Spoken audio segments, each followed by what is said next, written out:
Commentator Andrei Codrescu spoke last month in Lynchburg, Virginia. He's a native of Romania who emigrated to the United States in 1966 and later became a citizen. His comments last about an hour.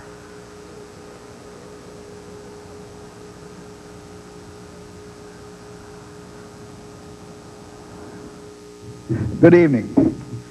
The immortal bard ended one of his poems with the lines, "Would that God the gift had given us to see ourselves as others see us."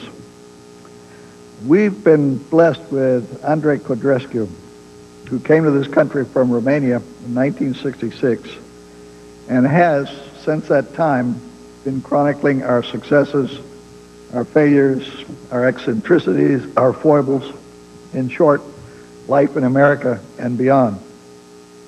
I first became aware of this man when my daughter gave me a book titled The Disappearance of the Outside. She told me that this book spoke to the human condition like no other of its time. I read the book, after all my daughter gave it to me, and understood what my daughter meant, and also what the title meant. Since that time, there have been more books than you can count, more poetry, more all things considered commentary, a literary magazine, a prize-winning TV special called Rhodes Scholar, and much more. Mr. Codrescu has agreed to autograph copies of his latest book, which is called Zombification, Stories from National Public Radio, and I recommend it to you, especially the short section on McDonald's across the hall in Jack Lounge. Actually, it's called McDonald's Saw Fit. And across the hall in Jack Lounge after his talk. The title of his talk tonight is Whose Woods Are These? Reflections on America. Mr. Codrescu.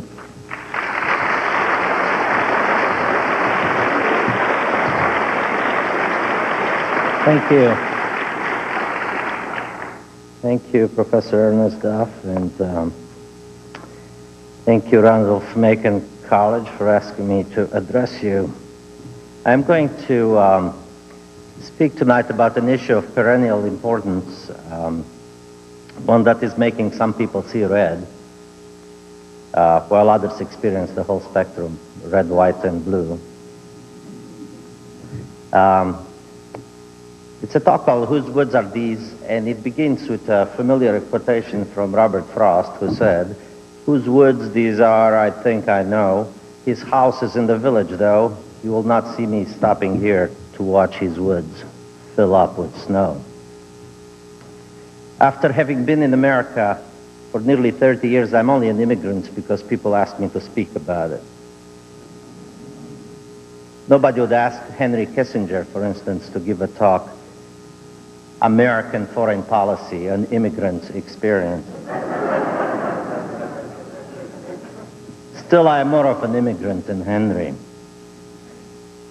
Perhaps precisely because I have been talking about it lately.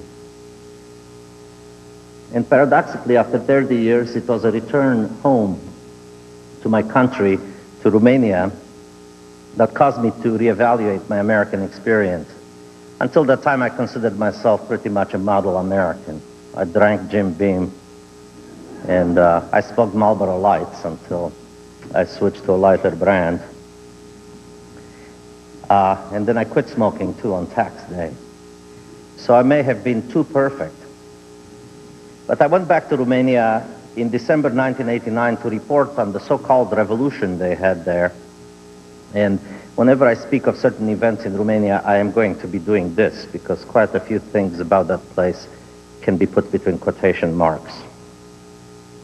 But I went there to cover these events, but in truth, I went there to recover my childhood. I went back in order to smell things. I wanted to take deep breaths in the old squares in my hometown of Sibiu, and I went around sniffing the medieval tower under the Liar's Bridge, where I used to lie still in the summer like a lizard on the stone. They call this the Liar's Bridge because lovers like to meet there and lie to each other. I put my cheek against the tall door of our house, which was built in 1650 with its rusty smell of iron, And I walked past people's windows and I sniffed to see what they were cooking. There were the aromas of paprikash and strudel and cabbage. This is the eternal cabbage of Eastern Europe. When all the masonry has crumbled and all the buildings are done and all human habitation is gone, there will still be a faint smell of cabbage floating over Eastern Europe the way it still wafts over the tenements of the Lower East Side in New York. It's curious, the early European immigrants who inhabited those New York tenements are mostly gone, but the smell of cabbage is still left.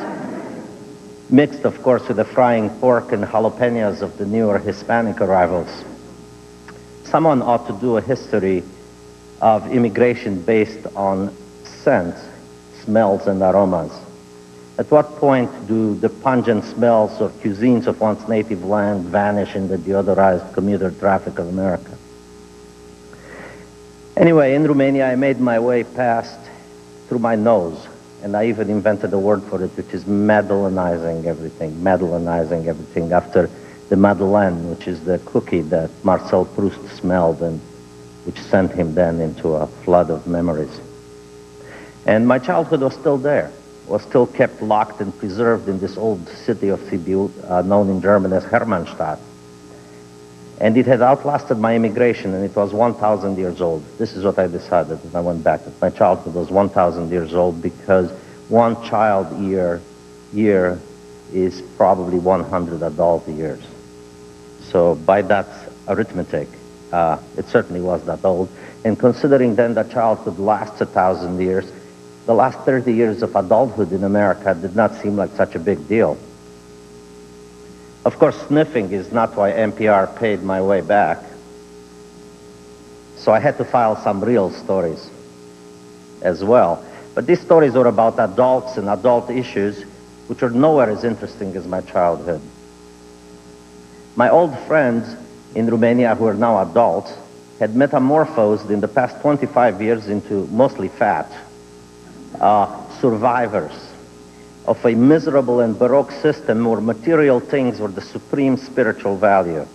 For them, America was the heavenly Walmart. That's what God was during communism, because God was everything, and everything can be found at Walmart. Of course, by this measure, of course, they didn't know about the Mall of America. But 50 years of so-called communism had done no more than polish to perfection my grandmother's maxim, in America, dogs walk around with pretzels on their tails. Loose translation, in America, the sidewalks are paved with gold. I had fantasized coming back to my country, a celebrated author, envied by all those people who made my life miserable in high school. But now, I wished more than anything that I'd come back a Walmart. If I were a Walmart, I could have spread my beauteous aisles to the awestruck of Hermannstadt and fed them senseless with all the bounty of America. The fact is, anyway, that I would trade adulthood for childhood in a minute, and mine wasn't all that great. When I came back to America, I reeled about for a few days in shock. Everything was so new, so carelessly abundant, so thoughtlessly shiny, so easily taken for granted. The little corner store with the wilted lettuce on my street was 100 times more substantial than the bare shelf stores of Romania. I remember then that my mother, a very practical woman, started investing in furniture when she came to America. Not any furniture, Sears furniture. Furniture that kept the plastic on for the couches and the chairs for 15 years before she had to conclude, sadly, that Sears furniture wasn't such a great investment. In Romania, she would have been the richest woman on the block. Which brings us to at least one paradox of immigration. Most people come here because they're sick of being poor. They want to eat, and they want to show something for their industry. But soon enough, it becomes evident to them that it isn't enough. They have eaten, and they are full, but they have eaten alone, and there was no one to make toasts and sing songs. They have new furniture with plastic on it, but the neighbors don't come over to ooh and ah. If neighbors, American neighbors or less recent immigrants do come over, they smile condescendingly at the poor taste and the pathetic greed. And so, the greenhorns find themselves poor once more. This time, they're lacking something more elusive than salami and furniture. They are bereft of a social and cultural milieu. Immigration is cruel to new immigrants. They are mostly invisible to Americans, except as objects of dismay and subjects of political demagoguery.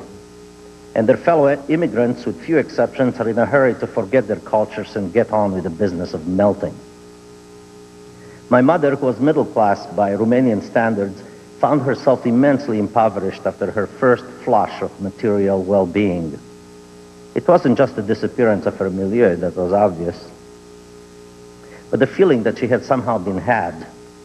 The American supermarket tomatoes didn't taste at all like the rare, genuine item back at home. American chicken was tasteless. Mass-produced furniture was built to fall apart. Her car, the crowning glory of her achievements, in the eyes of folks back at home, she sent back endless pictures of herself. Mother with hand on the car. Mother at the wheel, looking out of the car. Her car, her crowning glory, was only 3 years old and was already beginning to wheeze and groan. It began to dawn on my mother that she had perhaps made a bad deal. She had traded in her friends and relatives for fake chicken, ersatz tomatoes, phony furniture. Leaving behind your kin, your friends, your language, your smells, your childhood is traumatic. It is a kind of death. You are dead for the home folk and they are dead to you. When you first arrive on these shores, you are in mourning. The only consolation are these products, which had been imbued with religious significance back at home. But when these things turn out not to be the real things, you begin to experience a second death, brought about by betrayal. You begin to suspect that the religious significance you had attached to them was only possible back home where these things did not exist. Here, where they are plentiful, they have no significance whatsoever. They are inanimate fetishes, somebody else's fetishes, no help to you at all.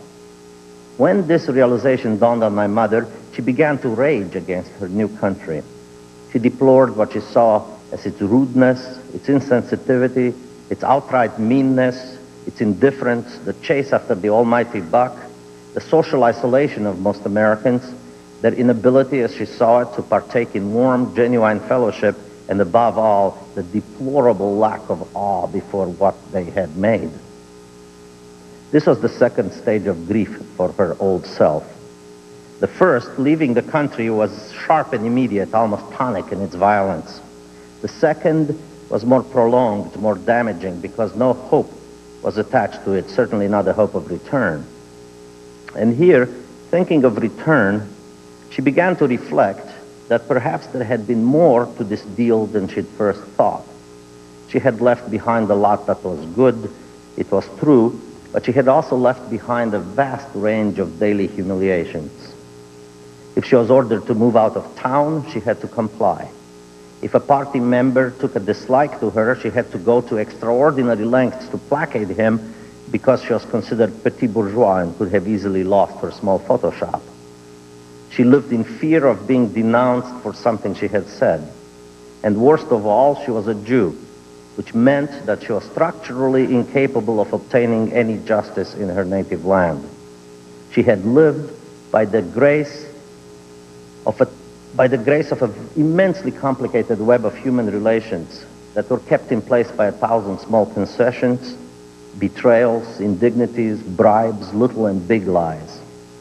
In addition to the strictures of her petit bourgeois status, she was bound to the generalized lie of the communist state by 1 million small lies of survival.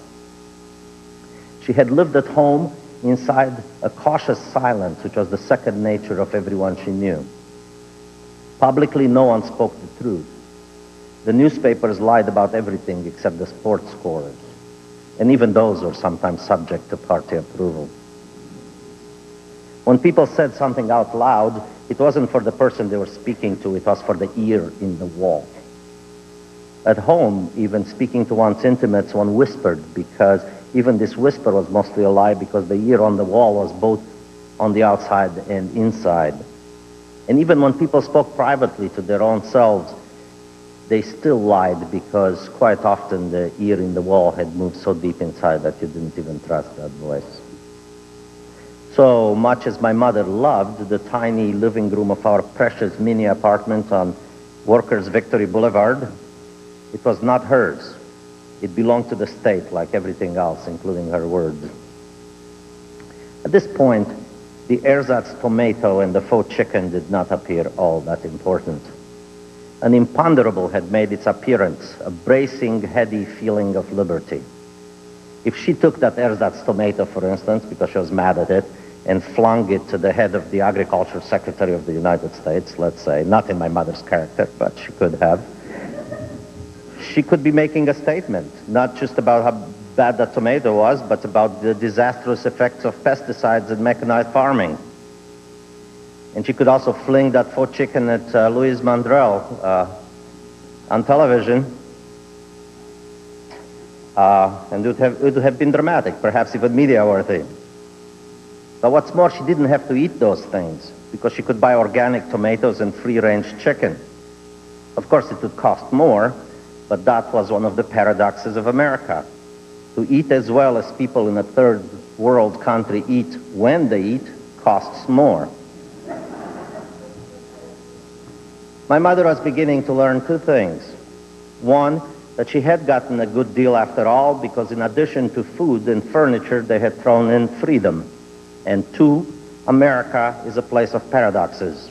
One proceeds from paradox to paradox like a chicken from the pot into the fire. And that's where I come in. My experience was not at all like that of my mother. I came here for freedom, not for food. I came here in the mid-60s when young people, East and West, at that time, had a lot more in common with each other than they did with the older generations. The triple-chinned hogs of the nomenclatura who stared at us from the walls in Bucharest were equal to us in our minds to those Dow Chemical men who gave us napalm in Vietnam. By the time I left Romania in 1966, the Iron Curtain was gone. A hair curtain fell between generations. Prague 1968 and Chicago 1968 were on the same axis. The end of the old world had begun. Our anthems were the songs of Dylan, the Beatles, the Rolling Stones, all of whom were roundly despised by my mother, because she was sure that such taste would lead to our being thrown out of America. And she wasn't all that wrong. Her old "don't rock the boat" instinct was an uncannily fine instrument. At that time, being an anti-establishment in America was quite threatening. Of course, not as threatening as being anti-establishment in Romania, because there was a difference, a massive difference, the difference of the constitutional right to freedom of speech and assembly. But for a moment or two there, and for several long, scary moments since, those rights, those constitutional rights were in real danger. And if Americans were threatened, you can imagine that many niceties of those laws simply didn't apply to refugees. Nonetheless, I was drunk with freedom, and I wasn't about to tamper my euphoria with the age-old wariness of European Jews. I didn't want to eat anything. My mother's main pleasure and strategy in those days, whenever I came to visit, was to overstuff me. She believed that food would anchor me and keep me safe. Food keeps you from going out at night. It makes you sleepy, makes you think twice about hitchhiking, makes you generally less radical. The very things that alienated my mother, the speed, confusion, social unrest, absence of ceremony, exhilarated me. I had arrived here at an ecstatic moment in history, and I was determined to make the most of it. And when, thanks to the marketing know-how of the CIA, I got to try LSD for the first time, I became convinced that freedom was infinitely vaster than was generally acknowledged. It was not just a right, it was an atmosphere. It was the air one needed to breathe. and one had to stay skinny. Nowadays, that glimpse, that vision has dimmed considerably, proportional to the flesh and the hair, perhaps. But those who may have inadvertently opened that cosmic window in the mid-60s have been endeavoring to close it ever since. And my mother's refrigerator, a conservative god, or the white goddess, actually. Robert Graves had it wrong, actually. The contemporary white goddess is the refrigerator, as it draws attention to itself and it needs to be worshipped. But that particular object has moved now to the center of life, filled to the rafters with little plastic baggies full of orderly calculations. But in 1966, my generation welcomed me into its alienated and skinny arms with a generosity born of outsiderness. All young people at that time had become outsiders to America's mainstream. Even those who went to Vietnam were way outside, even though ostensibly they served the inside. The others were in voluntary exile from the suburbs all immigrants hoped one day to live in. But what mattered is that we were all on the move. I happened to be a literal exile in a world of mostly metaphorical exiles. But it was a match made in heaven. America was 19 years old, and so was I. And if we needed a tradition, we had it, because we lived in our minds in a country of exiles, a place that had its own pantheon of elders, exiled geniuses like Einstein and Nabokov, and we were whole nomad youth armies.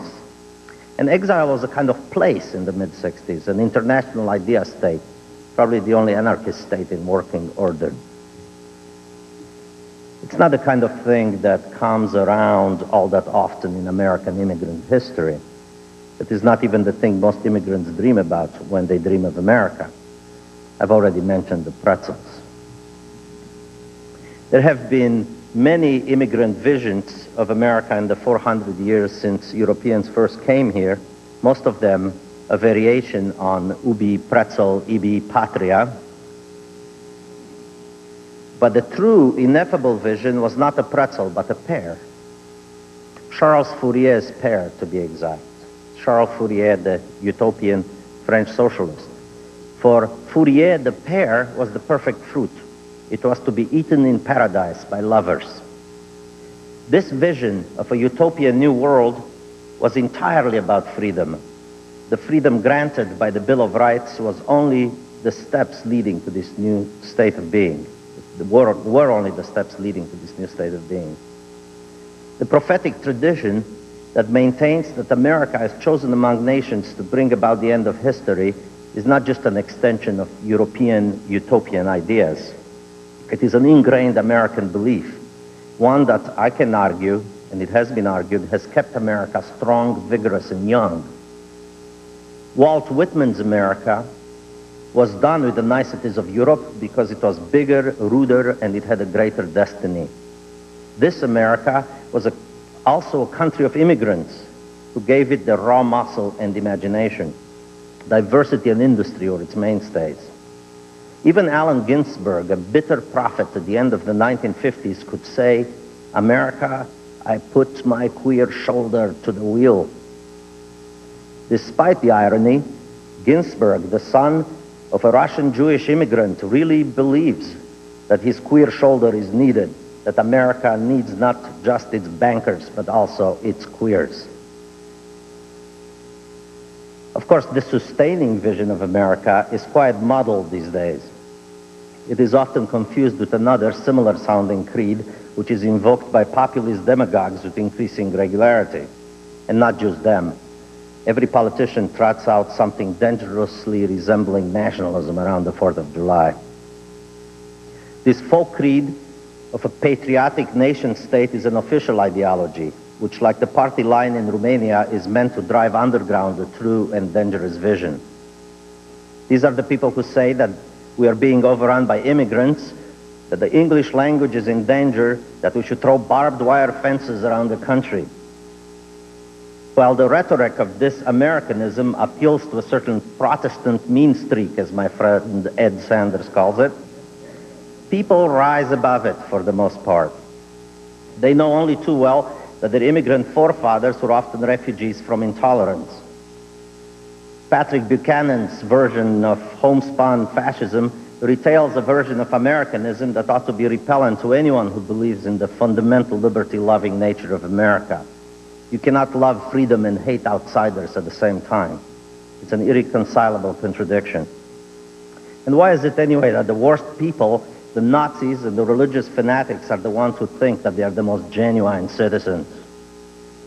There is some kind of contest going on these days to see who is most American, who can plant the biggest flag in front of his house, and who can wave it harder. This cynical contest is being encouraged by politicians who act surprised only when children get blown to bits by an insane patriot. Still, to be clear-eyed about it, the history of the public opinion of immigration shows mostly resistance to it. There is nothing new about current anti-immigration sentiments. Most immigration after the 18th century would have never happened if the majorities had had any say in it.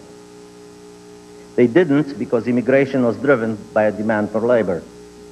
The farther away we got from the revolutionary ideas of the 18th century, the more it appeared that compassion for the wretched and persecuted of the earth was dictated by the interests of capitalists. Not that this was bad, or necessarily bad.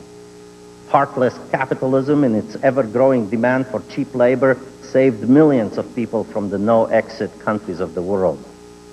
It was a deal that ended up yielding unexpected and imponderable benefits: energy, imagination, the remaking of cities, new culture, restless capital, restless people, ever-expanding boundaries, the freedom to move, pick up, start again, shed the accursed identities of static native lands. The deal turned out to have the hidden benefit of liberty.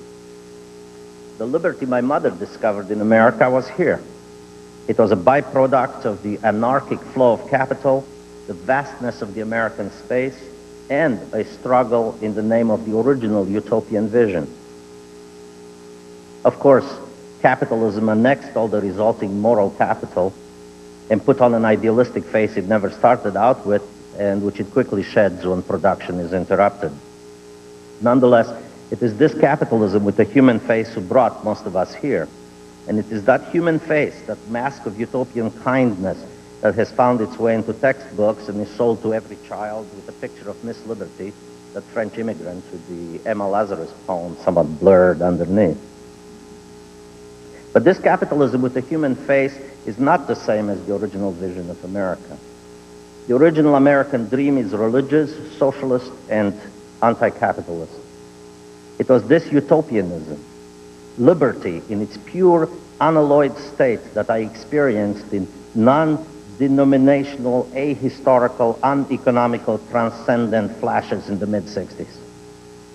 It's not simple dialectical manichaeism I'm talking about here. This is the mystery itself. A few years ago, hardline anti-communists told us that America was a haven for the politically oppressed. Today, the winners, without bothering to check if anything has truly changed, are telling us to stem immigration for our economic good. In other words, this is one of those times when capitalism with a human face can afford to take off its face. It isn't easy wearing your idealistic mask in public for years. Also, capital isn't circulating so energetically on behalf of America in this middle age of production within the global economy. The eddies and flow of capital are shifting toward China. Idealism and trade are in direct conflict. If somebody had asked my mother in the mid-60s if she was a political refugee, she would have said, of course. But privately, she would have scoffed at the idea. She was an economic refugee, a warrior in quest of Walmart. In Romania, she had been trained at battling lions for every necessity. In America, at last, her skills would come in handy. Alas. But if somebody had asked me, I would have said, I'm a planetary refugee, a professional refugee, a permanent exile. Not on my citizenship form, of course. This may have been a bit dramatic, but in truth, I never felt like a refugee, either political or economic. What I felt was that it was incumbent upon me to manufacture difference, to make myself as distinct and unassimilable as possible. to increase my foreignness, if you will. This was my contribution to America, not the desire to melt, but the desire to embody a difference. And in coming to this point, I thought about the functioning metaphor of America for a very long time, melting pot, and tried to puzzle it. Melting pot, boiling point, boiling pot, melting point, boiling, melting pot. J. Hector St. John de Crèvecoeur first put the matter this way in 1769. Quote, "Here, individuals of all nations are melted into a new race of men whose labors and posterity will one day cause great changes in the world," unquote. I have no doubt that this has come to pass, especially if one reads the previous definition. What then is the American, the new man? He is either a European or the descendant of a European, hence that strange mixture of blood which you will find in no other country, unquote. An American is a European man. I won't charge old Crackhart. I won't charge old Crackhart with retrospective sexism, but he does seem to have left out a couple of races and a whole gender.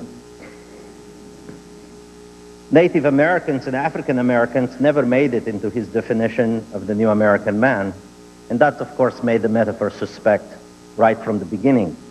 Where were those people while the Europeans boiled together? What were they doing? Tending the flames under the pot? Stoking the flames? Even if we make room in the pot for those excluded for the last 2 centuries, the question still pertains. Who is tending the pot? Who is stoking the flames? Is there an idea of America that is still being forged? I believe it is, but that Crèvecoeur's metaphor is wrong. The America that is still being created is not a melting pot, nor is it a salad, as some recent gastro-metaphorists have proposed. The America still being made is a transcendental experiment subject both to the centrifugal forces of capitalism and the centripetal forces of democracy. And if one were to rephrase St. John de Crackhart's question, say Crèvecoeur, and if one was to rephrase St. John de Crackhart's question, what then is the American, this new man? I would have to say, paradoxically, of course, a new arrival who hasn't yet arrived but has been here all along, someone whose ambition is not to melt but to differ.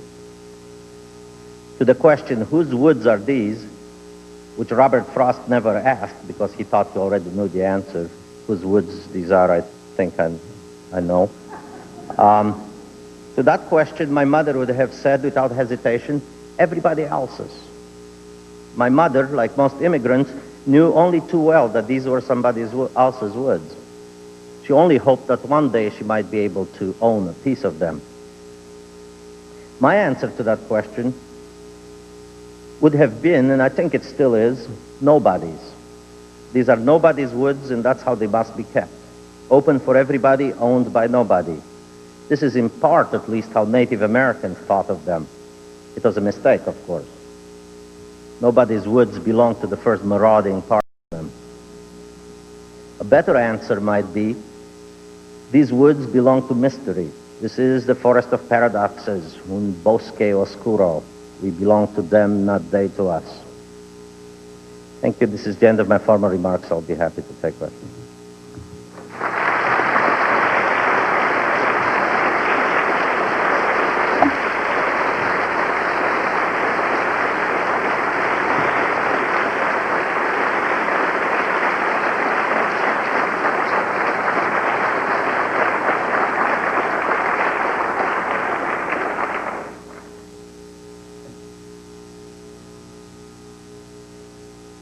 Yes.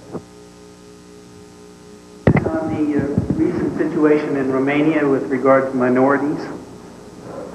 Well, the recent situation is a country in a state of flux, like most countries in Eastern Europe. It has a government that rules with the help of nationalists, some of them rabid nationalists, fascists. They are not, one of their, the way that they fan the flames of popular interest is to provoke incidents against ethnic Hungarians in Romania. And it is a situation that could become critical, that could have become more critical if Bosnia had not checked the insanity.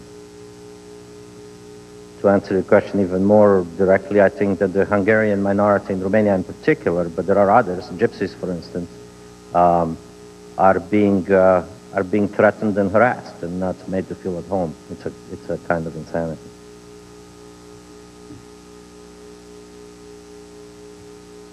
Yeah. That there can be another internationalist ideology to replace communism. Another international, could there be another international ideology to, well, you know, I would hope not by what that word ideology means, which is fraught with, already with all the horrors of our century. There are certain words that you can simply not use anymore, unfortunately. It's a kind of wasteland, a linguistic wasteland.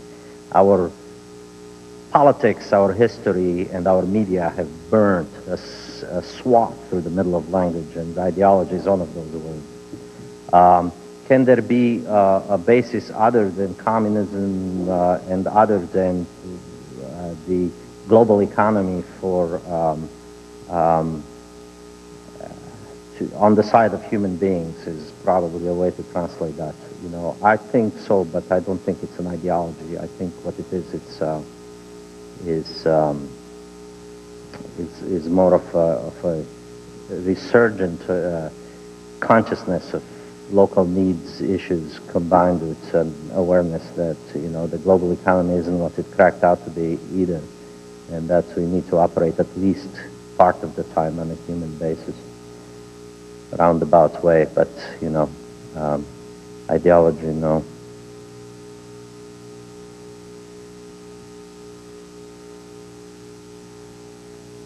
I wouldn't want to take on the onus of being seen as pro-communist here, but if enough caring, concerned, idealistic individuals were to get together and try to live in a communal way without too much pressure from without, what do you foresee? Well, I made a film in which part of the agenda there was to visit communities that are living somewhat outside the mainstream of American life. So we visited small communities that were working either on a religious basis or some, you know, they had their 60s ideas still there. And what I found was that there were quite a few of them and they were thriving, but the secret seemed to be small scale. There were communities in upstate New York, the Bruderhof community, for instance, which is a religious community of some 600 people there. They're pacifists and they live completely communally. I found them to be one of those communities that Engels and Marx used in developing the original ideas of communism. And these little communities are still around while state communism has collapsed for good, and thank God, and rest in peace. But, you know, I don't know if major scale efforts at any kind of social engineering are ever going to work again. I think that's a good thing, too.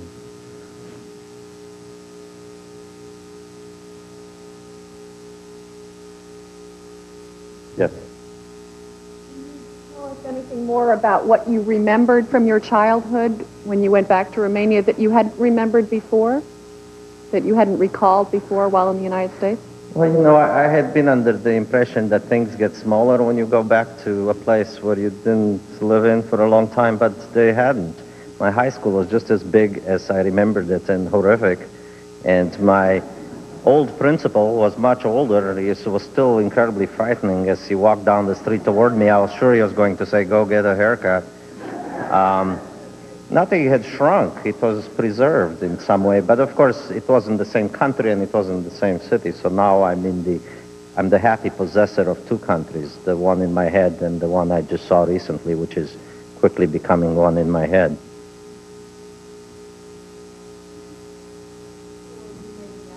Or if you have any. Right now, how are my feelings? Well, I have less nostalgia than I did before I went back. Now and then I get these little icicles or little flashes of nostalgia when the light is right. I remember my hometown, which is really the only place I have nostalgia for. I have no nostalgia for Romania. I hate Bucharest. I think it's a horrid city. I love Sibiu, where I was born, and I guess that's about it. I feel concerned, and I like to help as much as I can, and I still have friends there, and they are my friends, so I like to be in touch, and I follow what happens in the newspapers, but I go through alternate waves of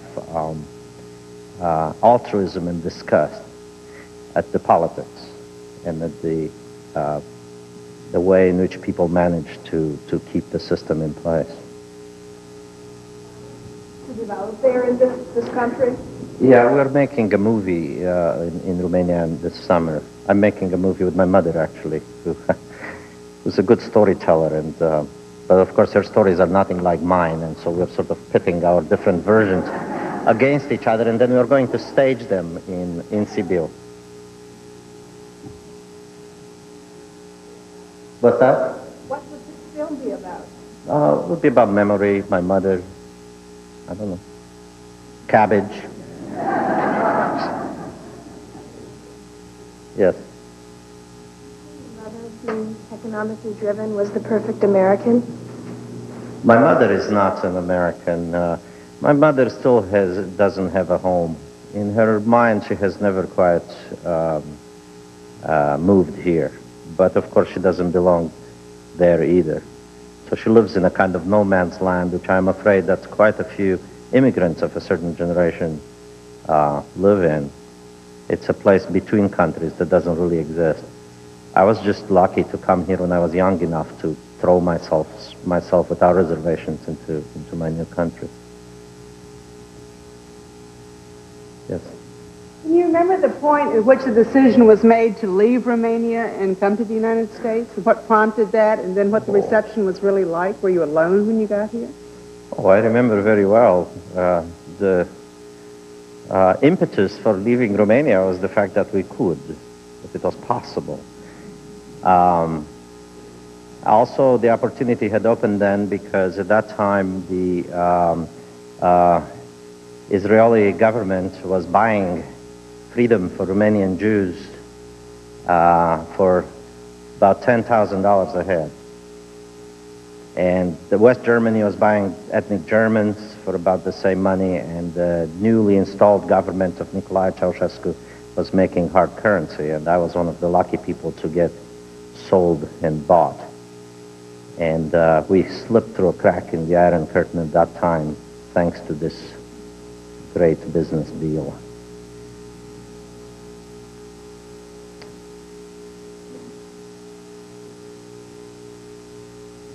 Yes.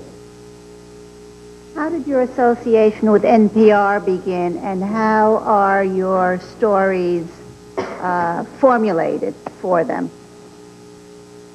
My association with NPR began when I was writing an editorial column for the Baltimore Sun. And one of the editors there read some of these pieces and asked me to read them out loud. And so I kept doing that. And it's my way of debarrassing myself of certain ideas, getting rid of them. Instead of just keeping them to myself, I throw them to everybody else and let them deal with them. I forget about it immediately. I am clean and born again.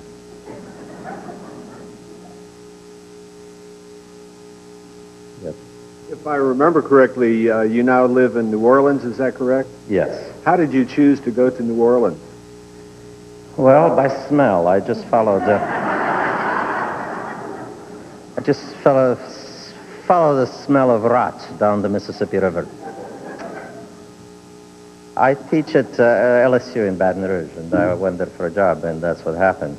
However, I am, and also now I can't leave because the gravity is against me. You cannot go upriver after you floated down. Although I would like to make a picture about the Mississippi River floating from the source all the way to New Orleans and following political scandals and corruption along the shores. It's a flow I call downflow ethics. You know, it's a few years ago in Minneapolis, somebody who was running for city council was busted for distributing Twinkies at an old folks' home, and they gave the poor guy 2 weeks of community service. You know. This was at the same time that our governor, former governor, Edwin Edwards, was handing suitcases full of cash to guys from Vegas that he owed money to in the lobby of a hotel room in downtown New Orleans, where he was registered under a false name. So when they asked the people in New Orleans what they thought about their governor giving away suitcases full of cash to guys from Vegas in the lobby of a hotel where he was registered under a false name, the people said, well, if it's his own money. Big difference. Yeah.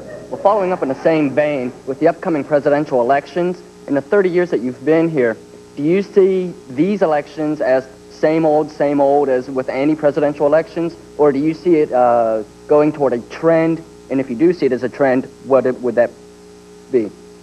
Yeah, I think this is pretty much all business as usual. I wish that Pat Buchanan had lasted a little longer to keep us entertained, but yeah, I think it's about the same old story. So I'm not terribly interested at this point. Yes. Still right for the Sun. And secondly, can you give us some details on Exquisite Corpse? How to subscribe? With pleasure. Yes, I still write for the Baltimore Sun once every 2 weeks. And Exquisite Corpse is a journal of scandal, sedition, and general mischief. We publish poetry, fiction, and so put drawings and letters and polemics. And you can subscribe by sending us $30 to the Exquisite Corpse of the English Department, LSU, Baton Rouge, Louisiana, 70803. And for that you get 6 copies. We publish every 2 months. What's that? $30? 30, yes. It has lots of print in it. We have been called the Pravda of the avant-garde.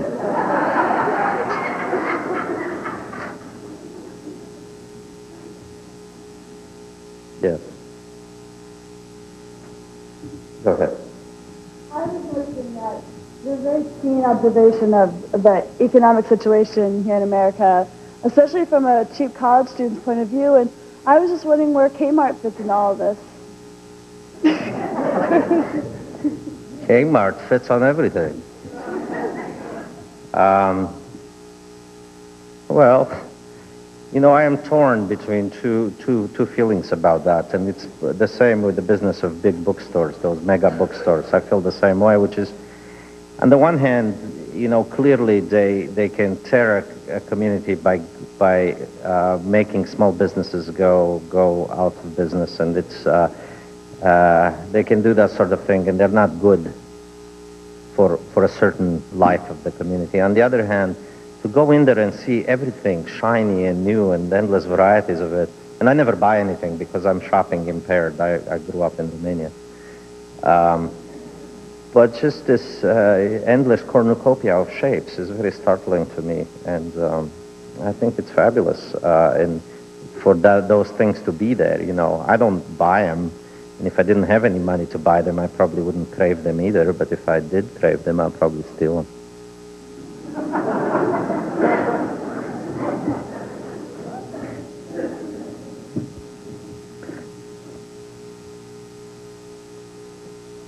Yes. We require some of our schools to teach subject matter to students in their native language rather than in English, which I believe perhaps slows down foreign speaking people from learning English. I'm with you there. I think so. I think the language of the land is English, and kids should be taught in English because if they're taught in their languages, they'll push them into a linguistic ghetto that they will not be able to breach in order to fully participate in American life.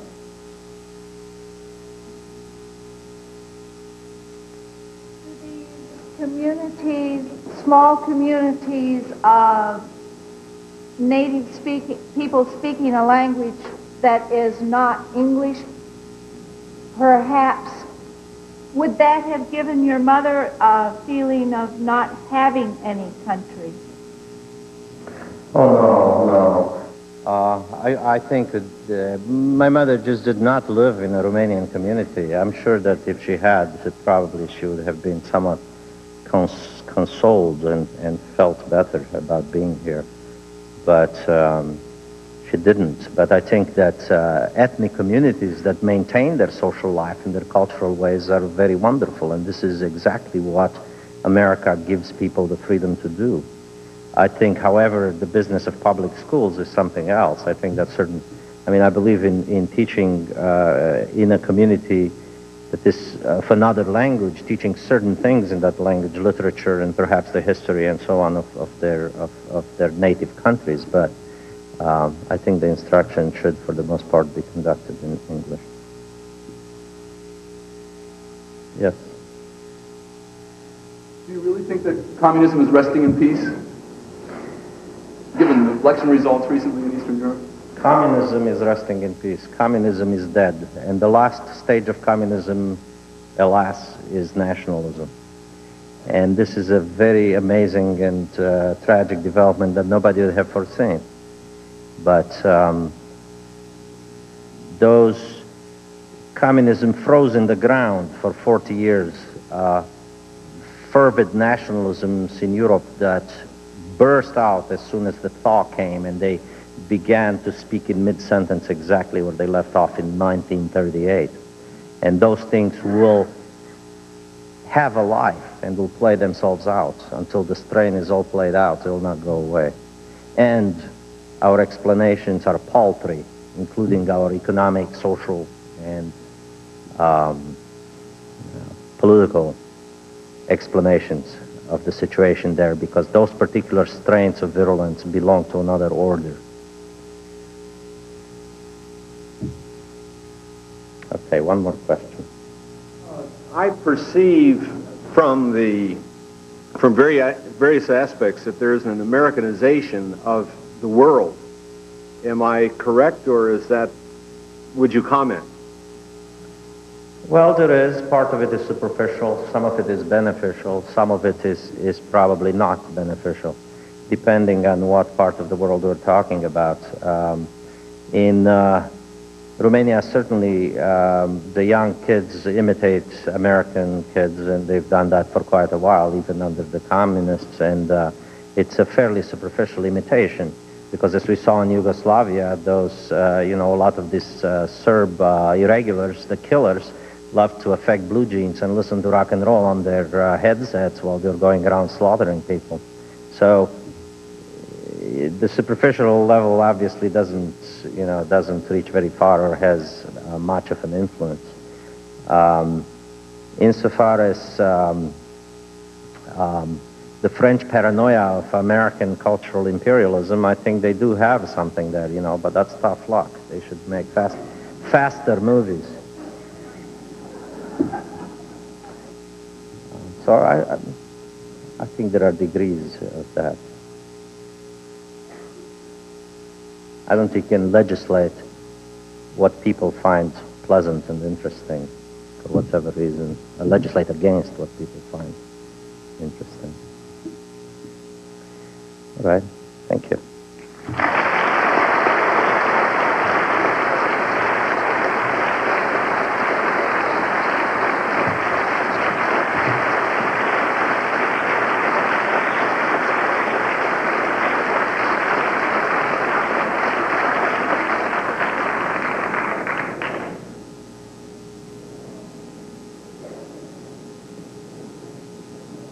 American Perspectives continues in a few minutes with CBS News correspondent Bill Plant.